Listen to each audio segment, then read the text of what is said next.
प्राचीन काल से तांत्रिक विधियों और गुड साधनाओं का महत्व रहा है, जिसमें यक्षिणी की साधना विशेष रूप से जानी जाती है।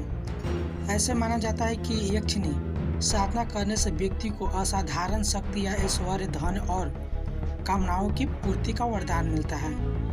लेकिन यह साधना कठिन और जोखिम भरी होती है, क्योंकि यदि साधक से कोई भूल हो जाए तो उसे भयंकर परिणाम भुगतने पड़ सकते हैं। इस कथा में हम एक व्यक्ति के यात्रा के माध्यम से जानेंगे कि कैसे यक्षिणी साधना की जाती है और उसके पीछे क्या रहस्य है। कथा यक्षिणी से सिद्धियां प्राप्त करने का प्रयास। राजेश एक साधारण युवक था, लेकिन उसका मन सांसारिक जीवनों से उब चुका था। उसे धन, ऐश्वर्य और अलौकिक शक्तियों की इच्छा थी। वह यह जानता था कि यक्षिणी साधना के माध्यम से ये सभी इच्छाएं पूरी की जा सकती है। कई गुरुओं और साधकों से परामर्श करने के बाद उसने यक्षिणी साधना का निश्चय किया। गुरु से मार्गदर्शन। राजेश को एक वृद्ध तांत्रिक से भेंट करने का अवसर मिला, जो यक्षिणी साधना में पारंगत थे। उन्होंने राजेश को चेताया, यह साधना आसान नहीं है। अगर तुम्हारे मन विचलित हुआ या कोई टूटी हुई तो यक्षिणी क्रोधित हो सकती है और तुम्हें नुकसान पहुंचा सकती है। तांत्रिक ने उसे साधना की विधि समझाई। एकांत स्थान में, विशेषकर शमशान या किसी जंगल में साधना करनी होगी। रात्रि के तीसरी प्रहर, आधी रात में साधना प्रारंभ करनी होगी। एक विशेष मंत्र ओम ही यक्षिणी स्वाहा का 108 बार जाप करना होगा। साधना के दौरान किसी प्रकार का भय या संदेह नहीं होनी चाहिए, वरना साधना विफल हो सकती है। साधना की शुरुआत। राजेश ने जंगल के किनारे एक निर्जन स्थान चुना। उसने यज्ञ की तैयारी की और धूप दीप प्रज्वलित किए। रात्रि के तीसरी पहर में उसने अपनी साधना शुरू की। जैसे ही वह मंत्र जाप में डूबा, उसे तरह तरह की विचित्र आवाजें सुनाई देने लगी। कभी कोई स्त्री हंसती हुई प्रतीत हुई तो कभी कोई विलाप करते हुए स्वर सुनाई देता।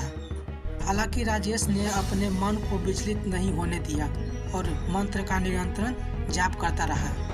धीरे धीरे वातावरण भारी होने लगा और ऐसा लगा कि ये मानो कोई अलौकिक शक्तियाँ वहाँ उपस्थित हो गई हो। यक्षिणी का प्रकट होना। कई रातों के कठिन साधना के बाद एक रात यक्षिणी प्रकट हुई। वह अत्यंत सुंदर और मोहक थी, लेकिन उसकी आंखों में कुछ रहस्य और भय छिपा हुआ था। उसने मुस्कुराते हुए कहा, राजेश, तुमने मुझे प्रसन्न किया है। बताओ, तुम्हें मुझसे क्या चाहते हो? राजेश ने सम्मानपूर्वक कहा, मुझे धन, ऐश्वर्य और सिद्धियां की प्राप्ति चाहिए। यक्षिणी ने उसकी आंखों में देखते हुए कहा, तुम्हें यह सब मिलेगा, लेकिन मेरी एक शर्त है। तुम्हें किसी से भी मेरी उपस्थिति और हमारी भेंट का उल्लेख नहीं करना होगा। यदि तुमने किसी को कुछ बताया तो यह सब छीन जाएगा और तुम्हारा जीवन संकट में पड़ जाएगा। राजेश ने शर्त स्वीकार कर ली और यक्षिणी ने उसे अदृश्य रूप से सहायता देने का वचन दिया। कुछ ही समय में उसके जीवन में चमत्कारी बदलाव आने लगे। उसने अचानक से धन प्राप्त होने लगा, व्यापार में उन्नति हुई और समाज में उसकी प्रतिष्ठा बढ़ गई।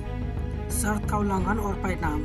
कुछ महीने तक सब कुछ ठीक चलता रहा, लेकिन धीरे धीरे राजेश के मन में अहंकार आ गया। उसने अपने मित्र के सामने अपनी सफलता का श्रेय यक्षिणी को देना शुरू कर दिया। एक दिन उसने उत्सव के दौरान अपने एक मित्र को पूरी साधना और यक्षिणी से हुई भेंट का वर्णन कर दिया। जैसे ही यह रहस्य उजागर किया, उसके जीवन में विपत्तियां आने लगे। जो धन उसने कमाया था वह अचानक नष्ट होने लगा, व्यापार में हानि होने लगी और उसके स्वास्थ्य संबंधित परेशानियां घेरने लगी। राजेश को एहसास हुआ कि उसने यक्षिणी से किया हुआ वचन तोड़ दिया। अंतिम भेंट। राजेश ने यक्षिणी से क्षमा मांगने के लिए पुनः साधना की। कई दिनों की साधना के बाद यक्षिणी फिर प्रकट हुई, लेकिन इस बार उसका रूप अत्यंत क्रोधित था। उसने कहा, तुमने मेरा विश्वास तोड़ा है, अब तुम्हें इसका दंड भुगतना होगा। राजेश ने यक्षिणी से प्रार्थना की और अपनी गलती के लिए माफी मांगी। यक्षिणी कुछ क्षणों तक शांत रही और फिर बोली, मैं तुम्हें जीवन दान दे रही हूँ, लेकिन अब तुम्हें साधारण जीवन ही जीना होगा। तुम्हारे पास जो सिद्धियाँ और ऐश्वर्य था वह हमेशा के लिए समाप्त हो चुका है। निष्कर्ष। यह कथा हमें सिखाती है कि यक्षिणी साधना जैसे गुट विद्या में अत्यंत सावधानी और संगम की आवश्यकता होती है। ऐसी साधनाओं में सफलता पाने के लिए न केवल निष्ठा और धैर्य चाहिए बल्कि शर्तों का पालन भी अनिवार्य है। इस कथा के माध्यम से यह संदेश मिलता है कि अहंकार और वचन भंग का परिणाम हमेशा दुखद होता है। सिद्धियाँ तभी सार्थक होती है जब उनका उपयोग सही मार्ग पर किया जाए और साधक अपने वचन का पालन करे।